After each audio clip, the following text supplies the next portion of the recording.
हमारे लिए सबसे बड़ी दिक्कत थी कि हमको इंश्योरेंस का आई भी नहीं पता था। तो अगर एज अ ब्रोकर मैंने किसी को गलत सलाह दी या कोई मेरी तरफ से मिस्टेक हो गई और उसका क्लेम अगर पास नहीं होता है, उसका क्लेम नहीं मिलता है, तो वो मुझे कोर्ट में घसीट सकता है और वो मुझसे वो पैसे वसूल कर सकता है।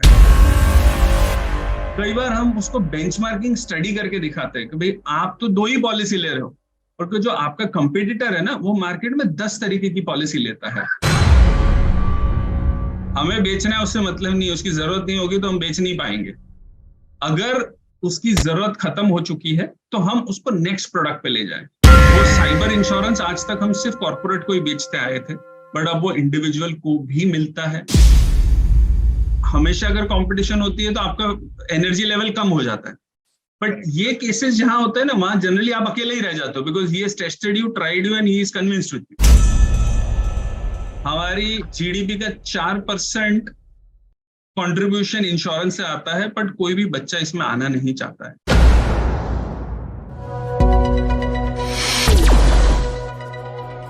दोस्तों, अब मैं आपको मिलाने जा रहा हूं एक ऐसे व्यक्ति से जो कि एक इंश्योरेंस ब्रोकर है और पिछले 20 सालों से इंश्योरेंस इंडस्ट्री में काम कर रहे हैं और बहुत ही अच्छे से, बहुत ही कामयाबी से वो इंश्योरेंस इंडस्ट्री में काम कर रहे हैं। इसके अलावा वो insurance broker association of India के प्रेसिडेंट है। इनका नाम मिस्टर सुमित बोरा है। मुंबई से ही अपने इंश्योरेंस एडवाइजरी की प्रैक्टिस करते हैं। चलिए मिलते हैं मिस्टर सुमित बोरा जी से और उनकी जिंदगी से, उनकी लाइफ जर्नी को समझते हैं और उससे कुछ सीख लेने की कोशिश करते हैं। सुमित जी, आपका बहुत बहुत स्वागत करता हूँ। धन्यवाद। धन्यवाद। चलिए, तो सुमित जी, जैसा कि मैंने कहा कि आपकी लाइफ जर्नी से हम कुछ सीखना चाहते हैं, उसे समझना चाहते हैं, कुछ सीखना चाहते हैं। तो कैसे आप अपने जिंदगी के शुरुआती दिनों में क्या कर रहे थे, क्या काम करते करते आपकी एंट्री जो है वो इंश्योरेंस इंडस्ट्री में होती है, उसके बारे में थोड़ी सी जानकारी दें सुमित जी। सो बाय एजुकेशन मैं पेशे से चार्टर्ड अकाउंटेंट हूँ, पहली बात तो। और मैंने अपना सीए 2004 में कंप्लीट किया और उसी वर्ष मेरे जो मेंटर थे, जो मेरे गुरु थे, जिनके साथ मैंने ये सीए की प्रैक्टिस करी, उन्हीं के पास ये ब्रोकिंग का आइडिया आया, क्योंकि ये नया आइडिया था। 2003 में ही आईआरडीए ने इंट्रोड्यूस किया था और ये मुझे बड़ा एक्साइटिंग लगा। एक्साइटिंग इसलिए कि इंश्योरेंस और ऑडिट और इनकम टैक्स मेरे लिए 2 चॉइस थी। ऑडिट सभी को पता है कि बड़ा बोरिंग है, रोज किसी के ऑफिस में जाके वही चीज खंगोलना, रोज लोगों की खामियां निकालना और उसको पेश करना। उसके सामने मुझे ये था कि मैं रोज नए लोगों से मिलूं, नई इंडस्ट्री के बारे में सीखूं और उनको सोल्यूशन ला के दूं। तो ये जब चॉइस दिया गया मुझे कि भाई या आप प्रैक्टिस कर सकते हो या ये नई चीज है, ये नई इंडस्ट्री है, इसमें जुड़ सकते हो, तो मुझे ये बड़ा एक्साइटिंग लगा कि मैं रोज नए लोगों से मिल सकता हूँ, मैं ऑफिस के बाहर जा सकता हूँ, मैं नई इंडस्ट्री के बारे में जान सकता हूँ। तो इस तरीके से मेरा रुचि इसमें जागृत हुई और मैंने ये प्रोफेशन चुनने की ठान ली। तो 2004 में हमने ये शुरुआत की। बहुत बढ़िया। तो आप जिस प्रोफेशन में है, ये आपका क्रश था शुरुआती दिनों में। और कई सारे लोग मैं देखता हूँ सुमित जी के अभी एलआईसी में भी है, तो लाखों लोग हैं। बहुत अट्रैक्शन तो होता है, लेकिन जब अंदर आते हैं तो उसके बाद जो है वो चैलेंजेस आ जाते हैं टारगेट अचीव करने के लिए, ग्रो करने के लिए।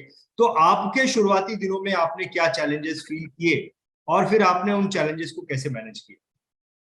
तो हमारे पास कोई बैकग्राउंड नहीं था। जनरली इंश्योरेंस इंडस्ट्री में जब भी कोई लोग आए हैं तो उनके पास जैसे जो प्रोफेशन शिफ्ट हुआ है, अगर कोई एजेंट बना है या कोई ब्रोकर बना है, तो वो पहले इंश्योरेंस में जुड़े हुए थे, डेवलपमेंट ऑफिसर थे, इंश्योरेंस कंपनी में काम करते थे, या कुछ ना कुछ तरीका था उनके पास जहां से जुड़े, या उनके घर में कोई इंश्योरेंस में जुड़ा हुआ था। हमारे लिए सबसे बड़ी दिक्कत थी कि हमको इंश्योरेंस का आई भी नहीं पता था। हमारे पास कोई तरीका नहीं था, कोई बैकग्राउंड नहीं था, कोई गॉडफादर नहीं था, बट हमारे पास एजुकेशन था, हमारे पास जिद थी और हमको मेहनत करने की और समझने की वो क्षमता थी। तो हमने वहां से ठान ली कि भाई वी विल, जैसे आजकल स्टार्टअप्स होते हैं, लोग बच्चे पढ़ के आते हैं और वो कुछ नया करने की कोशिश करते हैं, और जो एग्जिस्टिंग बिजनेस है, जो 10, 20, 25 साल से, 50 साल से लोग चला रहे हैं, उसको चैलेंज करते हैं। तो हमने भी उस समय में ये एक स्टार्टअप ही था, हालांकि उस समय कोई स्टार्टअप का कॉन्सेप्ट नहीं हुआ करता था, बट ये हमारे लिए भी स्टार्टअप ही था।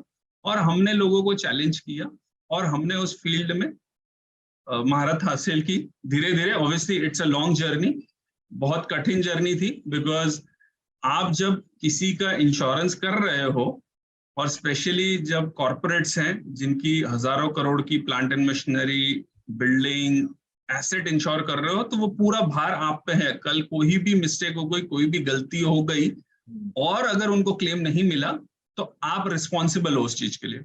और आपको एक चीज और बताना चाहूंगा, जो ब्रोकर होता है उसकी रिस्पॉन्सिबिलिटी या उसकी लाइबिलिटी इज अनलिमिटेड। सो अगर एज अ ब्रोकर मैंने किसी को गलत सलाह दी या कोई मेरी तरफ से मिस्टेक हो गई और उसका क्लेम अगर पास नहीं होता है, उसका क्लेम नहीं मिलता है, तो वो मुझे कोर्ट में घसीट सकता है और वो मुझसे वो पैसे वसूल कर सकता है। तो ये बहुत बड़ा रिस्क जो है वो हम एज अ ब्रोकर कैरी करते हैं, जो कोई इंटरमीडियरी कैरी नहीं करता है। बहुत बढ़िया। एक चीज तो मुझे बहुत अच्छी लगी सुमित जी, कि आपके पास शुरुआती दिनों में जिद तो थी, लेकिन जिद के साथ समझदारी भी थी, जो कि आपको जो है वो कहीं पर भी लेके नहीं जा रही थी, कुछ भी करने के लिए आपको जो है एनर्जी नहीं दे रही थी। That was really great.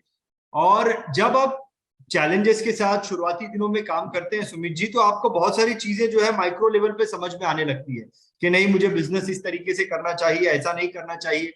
तो शुरुआती दिनों में जब आप जो है पूरी शिद्दत के साथ, जिद के साथ काम कर रहे थे, तो आपने इंश्योरेंस ब्रोकिंग के बिजनेस में ग्रोथ पॉइंट ऑफ व्यू ऐसी कौन सी चीज पकड़ी सुमित जी, जो आपको ऐसा लगता है कि ये चीज पकड़ने की वजह से और उसको करते रहने की वजह से आज जो है मैंने अपने ग्राफ को जो है ऊपर लेके गया, उसके बारे में बताइए। जैसे आप देखेंगे कि जब 2003 में ये कॉन्सेप्ट इंट्रोड्यूस हुआ था, उसके पहले जनरली एजेंट, डेवलपमेंट ऑफिसर या इंश्योरेंस कंपनी डायरेक्ट कस्टमर के साथ इंटरेक्ट करती थी। थोड़ी देर पहले जैसे समीर जी ने बताया कि चॉइस नहीं हुआ करता था, पहले लोगों के पास चॉइस नहीं हुआ करता था। एक आदमी मिलता था, एक चीज बताता था और वही करना पड़ता था। जब ब्रोकिंग कॉन्सेप्ट आया इंडिया में, तब चॉइस, एक से ज्यादा की चीजें बाजार में आने लगी। ऑब्वियसली अपार्ट फ्रॉम हमारी चॉइस, ब्रोकर टू ब्रोकर भी चॉइस थी, क्योंकि 4 ब्रोकर और जाके मिलते हैं तो क्लाइंट को बहुत ज्यादा चीज समझ में आने लग गई, उसको अपने राइट समझ में आने लग गए, उसको ये पता चलने लग गया कि मुझे चाहिए क्या। पहले हम जाके उसको बेचा करते थे, उसके बाद वो खरीदने लगा, समझ के खरीदने लगा। तो ये हमने समझा कि किस तरीके से क्लाइंट की जो साइकी है, जो क्लाइंट का माइंडसेट है, वो हमने समझा। और उसके बाद I think growth was unlimited, because पहले ऑब्वियसली इंश्योरेंस बहुत कम मात्रा में लिया जाता था। जैसे जैसे अवेयरनेस बढ़ी, जैसे जैसे एडवर्टाइजिंग हुई, जैसे जैसे नई इंश्योरेंस कंपनियां आने लगी। 2003 में पहले 4 इंश्योरेंस कंपनी थी, जनरल इंश्योरेंस की ज्यादातर मैं बात कर रहा हूँ। उसके बाद प्राइवेट इंश्योरेंस कंपनी आने लगी, फिर हेल्थ इंश्योरेंस कंपनी आने लगी। तो आज लोगों के पास 30 इंश्योरेंस कंपनी की चॉइस है। तो जैसे चॉइस बढ़ते गया, मार्केट एक्सपांड होते गया। सो सुमित जी, आपने आपने कहा कि आपको कस्टमर की साइकी समझ में आने लगी। एग्जैक्टली क्या समझा आपने कस्टमर की साइकी के बारे में? कस्टमर को क्या चाहिए था ये नहीं पता था लोगों को, और हम जाके कस्टमर को ये होता है ना, जनरली हम जाते हैं, उसको बोलते हैं यार तेरी पॉलिसी कॉपी दे दे, तेरे को ये दे देंगे, तेरे को वो दे देंगे। हम ऐसा नहीं करते। हम कस्टमर के साथ जाके बैठते हैं, उससे कई बार गप लगाते हैं। ऐसा जरूरी नहीं है कि काम की बातें करते हैं, गप लगाते हैं उसके साथ, उसकी बिजनेस को समझने की कोशिश करते हैं कि वो बिजनेस करता क्या है। सी आप हमेशा सिर्फ इंश्योरेंस की बात करना है या कवर की बात करना है तो उसमें कई चीजें छूट जाती है। बट आप जब कैंडिडली कस्टमर से बात करते हो तो आपको समझ में आने लगता है कि वो किस तरीके से बिजनेस करता है, उसके क्या चैलेंजेस होते हैं बिजनेस में, और क्या वो चैलेंजेस को हम सोल्यूशन दे पाएंगे कि नहीं दे पाएंगे। हर चीज का सोल्यूशन तो होता नहीं है। So there is always 2 categories, one is insurable category, one is uninsurable category, या सेल्फ रिटेंशन कैटेगरी जिसको बोला जा सकता है। तो जब हम लोगों से बात करते हैं तो हमको खुद को एनालाइज करते हैं हम कि इसको किस चीज के बारे में इंश्योरेंस दे सकते हैं और किस चीज को उसको बोलना पड़ेगा कि भाई ये तेरी खुद की बिजनेस रिस्क है, ये तुझे खुद को ही रखना पड़ेगा। तो पहले इस तरीके से शुरुआत करते हैं, उसकी वेबसाइट देखते हैं, उसके बिजनेस के बारे में समझते हैं, उसके पीयर्स क्या करते हैं वो समझते हैं। कई बार हम उसको बेंचमार्किंग स्टडी करके दिखाते हैं कि भाई आप तो 2 ही पॉलिसी ले रहे हो, और जो आपका कंपटीटर है ना, वो मार्केट में 10 तरीके की पॉलिसी लेता है, तो वो अपना रिस्क, अपनी बैलेंस शीट को बेहतर तरीके से प्रोटेक्ट करता है। तो कई बार है ना, आपको पीयर प्रेशर क्रिएट करना पड़ता है कि भाई बाजू वाला क्या कर रहा है वो आपको बताऊंगा, तो आपको भी वो जागरूकता आती है कि भाई हाँ ये कर रहा है तो ये कुछ समझदारी से कर रहा है तो मैं भी करता हूँ। बहुत बढ़िया, बहुत बढ़िया। सुमित जी, आपका इंश्योरेंस ब्रोकिंग में भी होता होगा, इंश्योरेंस एडवाइजर यहाँ है, वहां यहाँ पर भी ऐसा होता है कि ज्यादातर जो फेलियर का रेशियो है वो बहुत ज्यादा है। आपको क्या लगता है कि क्यों ज्यादातर इंश्योरेंस ब्रोकर जो है वो बहुत ज्यादा कामयाब नहीं हो पाते हैं, ज्यादातर इंश्योरेंस एजेंट जो है वो ज्यादा कामयाब नहीं हो पाते हैं? तो जो फेल हो जाते हैं, जो पीछे रह जाते हैं, उनके पीछे रहने की क्या वजह है वो बताइए। सो पहली बात तो हम क्या करते हैं, हम जनरली उसी आदमी के पास जाते हैं आमातर जिसके पास ऑलरेडी इंश्योरेंस है। तो वो पीड़ित होता है कि मुझे पहले ही 10 लोग कांटेक्ट कर रहे हैं, मुझे 10 लोग फोन कर रहे हैं। हर एक आदमी का एक सैचुरेशन पॉइंट होता है कि भाई उसने इतने ही पैसे उसमें लगाने हैं, इतना ही कवर चाहिए, और हम बार बार उसी आदमी के पास जाके डोर नॉक कर रहे हैं और उसी को बोल रहे हैं तो एक्स्ट्रा खरीद ले। तो उससे तो कोई फायदा नहीं होने वाला। हर एक आदमी का अपना एक सैचुरेशन पॉइंट है, हर एक आदमी की अपनी एक लिमिट है, उससे ज्यादा वो नहीं खरीद पाएगा। तो पहले तो समझना है कि भाई उसको जरूरत है क्या। हमें बेचना है उससे मतलब नहीं, उसकी जरूरत नहीं होगी तो हम बेच नहीं पाएंगे। अगर उसकी जरूरत खत्म हो चुकी है तो हम उसको नेक्स्ट प्रोडक्ट पे ले जाएं। जैसे एग्जांपल, अगर आपने लाइफ इंश्योरेंस बेच दिया है, उसकी क्षमता खत्म हो गई है प्रीमियम भरने की, बट क्या हम उसको हेल्थ इंश्योरेंस बेच सकते हैं जो उसकी नीड हो सकती है? क्या आज साइबर क्राइम इतना ग्रो हो रहा है, राइट? सभी लोग मोबाइल यूज कर रहे हैं, सभी लोग फंड ट्रांसफर फैसिलिटी यूज कर रहे हैं, कई चीजों में हम इन्वॉल्व है, बट वो साइबर इंश्योरेंस आज तक हम सिर्फ कॉर्पोरेट को ही बेचते आए थे, बट अब वो इंडिविजुअल को भी मिलता है। तो हमको वो द्वार खोलने हैं कि अलग अलग प्रोडक्ट जो है, पर्सनल एक्सीडेंट प्रोडक्ट भले ही छोटा प्रोडक्ट है बट सस्ता है, वो उसको डबल बेनिफिट दे सकता है लाइफ इंश्योरेंस पॉलिसी के अलावा भी, या क्रिटिकल इलनेस प्रोडक्ट है। तो इस तरीके के जो प्रोडक्ट है वो हमको समझने हैं कि क्या हम उसको अपसेल कर सकते हैं कि नहीं कर सकते। सो आपका बोलने का मतलब ये है कि इंश्योरेंस एजेंट जो है वो जो ऑलरेडी एक कस्टमर के पास में है वही चीज उसको बार बार देने की कोशिश करता है, ऐसा ही प्रोग्रामिंग है उसका, वो अपने प्रोग्रामिंग के बाहर नहीं जा रहा है, that is the reason he is getting fail. और एक्सपांशन होना चाहिए, सो मार्केट एक्सपांशन होना चाहिए, हमको नए प्रोस्पेक्ट ढूंढने चाहिए, हमको यंग लोगों को ढूंढना चाहिए, बिकॉज हम ऑलरेडी एक आदमी से अगर 10-20 साल से व्यवहार कर रहे हैं तो उसके पास हम सब कुछ एक्सप्लोर कर ही चुके होंगे। अब उसके बेटे के साथ व्यवहार चाहिए, या उसके बहू के साथ व्यवहार चाहिए, या उसके the other extended family. So हमको वहां से समझना है, we have to extend ourselves to the whole family basically. बहुत बढ़िया। सुमित जी, मुझे ऐसा लगता है कि जब कोई बिजनेस ओनर चीजों को बहुत गहराई से माइक्रो लेवल पर जाकर समझने लगता है तो इसका मतलब अब जो है वही बिजनेसमैन जो है वो ग्रोथ करता है। तो आपने भी जो है कस्टमर की साइकोलॉजी तक आप गए हैं, तो आपने काफी कुछ इस बिजनेस में गहराई से काम किया है, गहराई से चीजों को समझा है। पिछले 20 साल में सुमित जी कोई ऐसा एक्सपीरियंस आप हमारे साथ में शेयर कीजिए, कोई घटना हुई हो या इंसिडेंट हुआ हो जो आपको ऐसा लगता है कि आपको हमारे साथ में शेयर करना चाहिए और उससे हमें कुछ सीख मिल सकती है। सो मैं हमेशा क्लाइंट का जो प्रोस्पेक्टिंग है ना, वो जनरली क्लेम्स के थ्रू करता हूँ। तो मैं कहीं भी किसी को भी पिच करने जाता हूँ अपना प्रोडक्ट या अपनी कंपनी के बारे में कि मैं ये दे दूंगा वो दे दूंगा, उसको इंटरेस्ट नहीं आता है, बिकॉज वो मुझे जानता नहीं है, वो मुझे कोई भी एजेंट या कोई भी अदर ब्रोकर की तरह ही समझता है, और वो सोचता है कि मैं कोई माल बेचने आया हूँ, मैं अपने पैसे कमाने आया हूँ। कोई भी आदमी को उससे सेटिस्फेक्शन नहीं मिलता है, उसको सेटिस्फेक्शन मिलता है सोल्यूशन से। तो जब भी मैं किसी से मिलता हूं तो मैं उसको पहले पूछता हूं कि भाई आपके कोई पास्ट में क्लेम्स आए हैं कि नहीं आए हैं, अगर आए हैं तो आपको मिले हैं कि नहीं मिले हैं, मिले हैं तो आपको क्या दिक्कतें हुई है उस क्लेम को मिलने के लिए, क्या कोई क्लेम पेंडिंग है, क्या अगर पेंडिंग है तो उसको सपोर्ट मिल रहा है नहीं मिल रहा है, क्या मैं उसकी मदद कर सकता हूँ वो क्लेम में। और वो मदद मैं जनरली फ्री ऑफ कॉस्ट करता हूँ, बिकॉज मुझे लगता है कि अगर मैं उसकी मदद फ्री ऑफ कॉस्ट करता हूँ तो मुझे आगे प्रोस्पेक्ट या आगे वो बिजनेस देने के चांसेस बहुत ज्यादा बढ़ जाते हैं। और जरूरी नहीं है कि हर चीज में इन्वॉल्व हो, बट एक चिट्ठी बना के देनी थी। सो कई बार ऐसा हुआ है कि मैंने लोगों को एक चिट्ठी बना के दे दी, उसको रिप्रेजेंट करने के लिए दे दिया, और उसका केस सॉल्व हो गया उससे। या 4 चिट्ठी बना के दे दी, उसको राइट आदमी से मिलवा दिया, राइट पॉइंट बता दिया कि कहाँ उसका क्लेम अटक रहा है। जब वो इस तरीके से आप प्रोस्पेक्ट करते हो ना, तो आपके चांसेस जो है नया बिजनेस का या वो बिजनेस कैप्चर करने का बहुत ज्यादा बढ़ जाता है। और यही मैंने अपने लाइफ में किया है। सो मेरे जितने भी क्लाइंट है वो मेरे साथ इसी तरीके से जुड़े हुए हैं और वो लंबे समय तक रहते हैं, बिकॉज उनको पता है कि इसका इंटेंशन मुझे मिल्क करना नहीं था, मुझसे पैसे कमाना नहीं था, मुझे मदद करना था। And then obviously money is the secondary part which will automatically come. So you mean to say जब आपका इंटेंशन आपके प्रोस्पेक्ट को या कस्टमर को पता चल जाता है, आपकी रिलेशनशिप कैसे बनेगी ये वो डिसाइड करता है। एग्जैक्टली। फैंटास्टिक। सुमित जी, हमारे सॉरी एक और चीज, इससे ना कंपटीशन भी एलिमिनेट होता है। जो सबसे बड़ा इश्यू है आज की तारीख में कि हम कहीं पे भी जाते हैं तो एक से ज्यादा लोग रहते हैं। वो एक से ज्यादा लोग रहते हैं तो हमको हमेशा इनसिक्योरिटी रहती है कि भाई मुझे ये डील मिलेगी कि नहीं मिलेगी, और हम जो काम करने की हमारी क्षमता होती है वो कम हो जाती है। बिकॉज जब पता है कि एक से ज्यादा लोग हैं तो कई बार आप ज्यादा भी काम करते हैं, बट हमेशा अगर कंपटीशन होती है तो आपका एनर्जी लेवल कम हो जाता है। बट ये केसेस जहां होते हैं ना, वहां जनरली आप अकेले ही रह जाते हो, because he has tested you, tried you and he is convinced with you. बहुत बढ़िया, बहुत बढ़िया।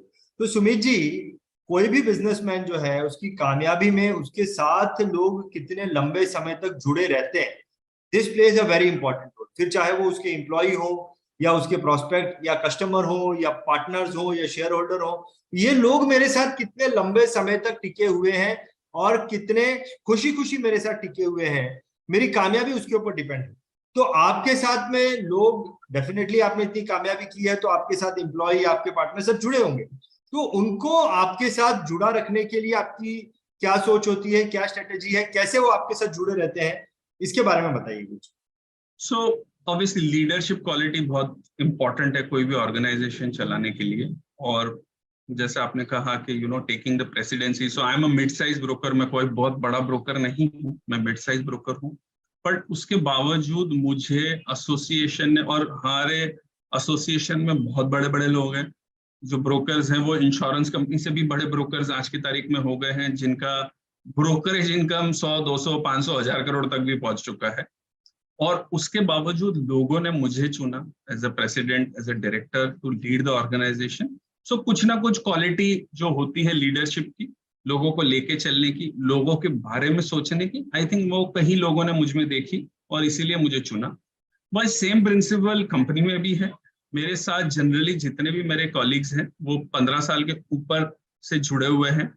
और सबसे बड़ा जो रिटेंशन प्रोग्राम होता है वो ट्रस्ट का है। तो अगर मैं उनको ट्रस्ट करता हूँ, मैं उनको फैमिली की तरह रखता हूँ, मैं उनके सुख दुख में साथ देता हूँ, तो आई थिंक लोगों को वो जो कंफर्ट होता है उससे वो बाहर नहीं जाते। और दूसरा एक जो बहुत इंपॉर्टेंट पॉइंट है कि कभी कोई प्रॉब्लम आता है तो मैं पहले मेरा हाथ खड़ा करता हूँ कि भाई तू वो प्रॉब्लम मुझे दे दे, तू अपने काम पे फोकस कर, तू तेरा नॉर्मल काम करते रहे। बिकॉज जो प्रॉब्लम सॉल्विंग या ट्रबल शूटिंग जो मैं कर पाऊंगा वो शायद नहीं कर पाएगा और वो प्रेशर में आ जाएगा। मुझे पता है कि किस तरीके से उस चीज को मनूवर करना है, किस तरीके से उसको सॉल्व करना है। हालांकि मैं मेरे ऊपर बहुत ज्यादा प्रेशर क्रिएट करता हूँ। कई बार लोग बोलते हैं कि नहीं ये सही तरीका नहीं है, वो लोग आगे नहीं बढ़ पाएंगे। बट मुझे लगता है कि वो आगे बढ़ने की जगह वो पीछे चले जाते हैं वो प्रेशर की वजह से। सो ये जो लीडरशिप क्वालिटी है कि आपको आपका हाथ ऊपर करना है, आपको वो प्रॉब्लम अपने पास लेनी है और टैकल करनी है, और उनको अपना रूटीन काम, उनको अपना नॉर्मल काम करने दिया जाना चाहिए। इस वजह से जो मेरे साथ लोग जुड़े हुए हैं बहुत खुश हैं, हैप्पी है, और वो जनरली मुझे छोड़ना नहीं चाहते। बहुत बढ़िया। सुमित जी, कोई भी बिजनेस को अगर मुझे सक्सेसफुली आगे लेके जाना है तो मुझे जो है काफी सारे नियमों का पालन करना होता है। तो आप जो है अपने बिजनेस में कौन से ऐसे नियम हैं जिनको बहुत ही स्ट्रिक्टली फॉलो करते हैं सुमित जी? एक तो कंप्लायंस है। एज अ ब्रोकर जो है हमारे कंप्लायंस लेवल्स बहुत ही ऊपर है और बहुत ही रेगुलेटेड बिजनेस है। सो हम हमेशा देखते हैं कि जो कंप्लायंस लेवल है वो सबसे टॉप कैटेगरी का हो। जो भी रेगुलेटर चाहता है, जो भी क्लाइंट चाहता है, वो कंप्लायंस में हम सबसे आगे रहें, तो वो हम हमेशा मेंटेन करते हैं। डॉक्यूमेंटेशन बोल लो, क्लेम्स डॉक्यूमेंटेशन बोल लो, जो भी है। सो हर चीज में जो कंप्लायंस लेवल है वो बड़ा स्ट्रांग होना चाहिए और वो हम मेंटेन करते ही हैं। उसके अलावा क्लाइंट के साथ कंटिन्यूअस एंगेजमेंट और एम्प्लॉय के साथ कंटिन्यूअस एंगेजमेंट और एजुकेशन।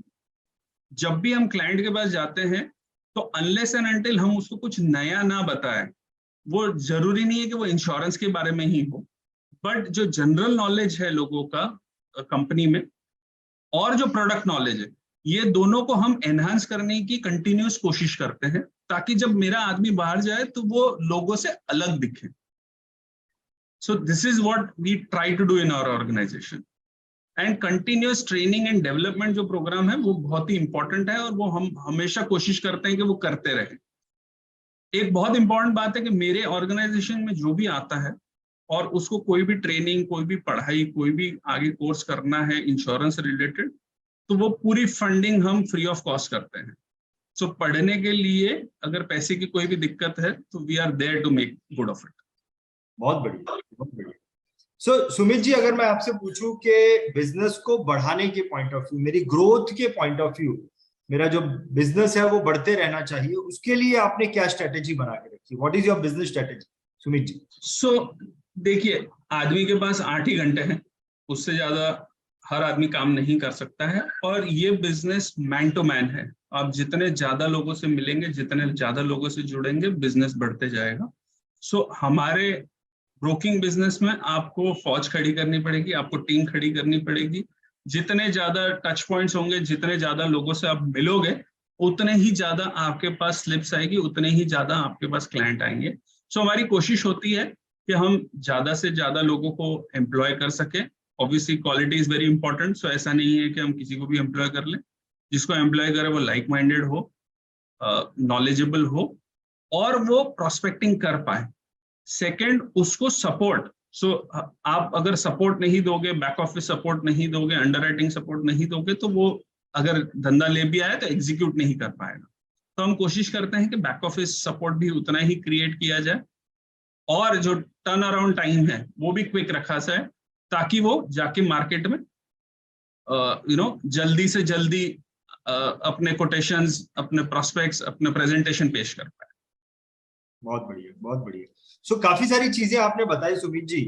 अगर मैं इन सारी चीजों का, अगर मैं आपको बोलूं कि आप सार निकाल के हमें बताएं और ये बताएं कि सक्सेस का मंत्रा क्या है। काफी सारी चीजों से समझ में आता है कि ये चीजें करें तो सक्सेस मिलती है, लेकिन एक लाइन में अगर आप बताएं तो क्या बताएंगे सक्सेस का मंत्र? सो सक्सेस का मंत्र ये है कि you have to be with the time. जो समय है उसके साथ आपको चलना है। रोज नए रेगुलेशंस, अगर आप लोगों ने देखा होगा तो जब से नए चेयरमैन आए हैं IRDA में, लास्ट जो 9 महीने में हलचल हुई है वो शायद लास्ट 20 साल में नहीं हुई है। पर हम दो चीजें, या तो इससे डर सकते हैं और बोल सकते हैं कि भाई इतना सब तो हमसे नहीं होगा। दूसरा, हम उनके साथ जुड़ सकते हैं, हम उनके साथ चल सकते हैं और उसको किस तरीके से हम अपने आप को उसमें मोल्ड कर सकते हैं। I think that is, so change is constant and we have to change every day. So we have to evolve, we have to read, we have to educate, and we have to flow with the time. That is the only way we can succeed. Knowledge के अलावा success का कोई मंत्र नहीं है। बहुत बहुत बढ़िया, फैंटास्टिक सुमित जी। अब एक प्रश्न मैं आपसे और करना चाहता हूं सुमित जी, काफी कुछ आपके बारे में पता चला। अब यहाँ से आगे आपका क्या गोल है, क्या विजन है, और उसके लिए आप क्या कर रहे हैं, उसके बारे में थोड़ी सी जानकारी। सो मुझे ना सबसे ज्यादा प्रॉब्लम ये होता है कि हमारा जो प्रोफेशन है वो रिस्पेक्टेड नहीं है, राइट। सो कोई भी आदमी, कोई भी बच्चे को पूछ लो, तो मैंने आज तक कोई अपकमिंग किड या कोई अपकमिंग बच्चे से ये नहीं सुना कि मुझे इंश्योरेंस फील्ड में ज्वाइन करना है। जबकि हमारे पास 20 से 25 लाख लोग हैं जो इंश्योरेंस में जुड़े हुए हैं। हमारी GDP का 4% कंट्रीब्यूशन इंश्योरेंस से आता है, बट कोई भी बच्चा इसमें आना नहीं चाहता है। I think this is most alarming and this is most scary situation. क्या हम प्रोफेशनल नहीं है? इसका मतलब ये है सभी लोग दूसरे स्टार्टअप्स, बहुत सारी चीजों से जुड़ना चाहते हैं, पर इंश्योरेंस से कोई जुड़ना नहीं चाहता। इतनी बड़ी इंडस्ट्री है। तो मुझे कहीं ना कहीं लगता है कि इसको रिस्पेक्टेबल बनाने की जरूरत है और क्लाइंट को हमारे प्रति वो रिस्पेक्ट होना चाहिए कि we are providing a solution, we are protecting them. हम उनकी लाइफ में एक बदलाव लाना चाहते हैं, और वो मेरा एम है कि मैं वो लाना चाहता हूँ। सिर्फ पैसे कमाना, बिजनेस ग्रो करना डेफिनेटली है, बट अगर ये शिफ्ट होगा तो सब अपने आप होगा। बहुत बढ़िया, बहुत बढ़िया। सुमित जी, मैंने एक चीज नोटिस की है, जितने भी सक्सेसफुल इंश्योरेंस एडवाइजर से मैंने बात की है, उन सबके मन में ये हमेशा बात रही है, जो सक्सेसफुल लोग हैं इंश्योरेंस इंडस्ट्री में, उन सबके मन में एक बात कॉमन रही है कि वो इंश्योरेंस के प्रोफेशन को जो है बहुत ज्यादा प्रोफेशनल बनाना चाहते हैं। कुछ इस प्रकार से बनाना चाहते हैं कि आने वाली जो पीढ़ी है वो जो है बड़े गर्व से जो इंश्योरेंस के बिजनेस में आना चाहे। ये चीज मैंने एक कॉमन देखी है, और आपने भी वही चीज बोली। सुमित जी, बहुत बहुत धन्यवाद आपके इस एक्सपीरियंस थैंक को यू। हमारे साथ में शेयर करने के लिए। डेफिनेटली आपकी बातों से हमें बहुत कुछ सीखने मिलेगा। आपकी इस जर्नी से हम जो है अगर इसको अच्छे तरीके से एनालाइज करें और इसको फॉलो करें तो बहुत ज्यादा तरक्की कर सकते हैं। सुमित जी, बहुत बहुत धन्यवाद आपके thank you, experience. Thank you, बहुत धन्यवाद।